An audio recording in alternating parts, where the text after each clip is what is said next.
ምንድነው ያስከው መጽሐፍ ሳይመን? እስኪ ጠቅሞሃል ለትምህርት? ማን ያመጣል? እስኪ ሊያው ቀረብ አድርግላቸው ማለት ተማሪዎችም መግዛት የሚፈልጉ ካሉ ገዝተው እንዲጠቀሙ። ይሄ ስንተኛ ክፍል ነው? ለስንተኛ ክፍል ነው? ለ3 እና ለ4 ሌላ ደግሞ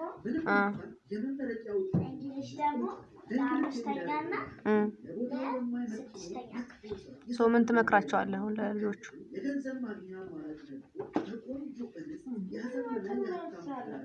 ምን ቢያደርጉ ይሻላል በዚህ መጽሐፍ? ይሄንን ገዝተው ከገዙት እንደዚህ መስራት ይችላሉ። ማባዛት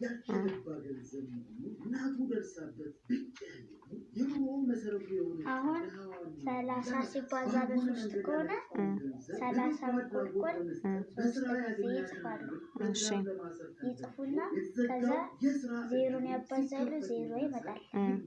ከዛ 3 ሲደመር 3 6 ይመጣል። እሺ 6 ላይ 3 ደግሞ 9 ስለሚመጣ መልሱ 30 ሲባዛ 3 90 ይመጣል ማለት ነው። በጣም ጥሩ። እሱ ቀላሉ የማባዛት ዘዴ ነው ማለት ነው። እንደዚህ አድርገው ያባዛሉ። ይሄ ለ3ኛ እና ለ4ኛ ክፍል የሚጠቅም ዘዴ ነው። እናንተ ከ1ኛ ክፍል ጀምሮ እንደዚህ ነው የተማራችሁት ማባዛትን? ሌላ ደግሞ መደመር ከሆነ ደግሞ ወይ መቀነስ ከሆነ ደግሞ አሁን 15 ሲቀነስ 2 ከሆነ እንደዚህ ማለት እንችላለን። 1 2 3 4 5 6 7 9 10 11 12 13 15 እንደዚህ እንጽፋለን። ከዛም በኋላ ደግሞ አንዳንድ እንደዚህ እያደረግን መስመር እናደርግባቸዋለን።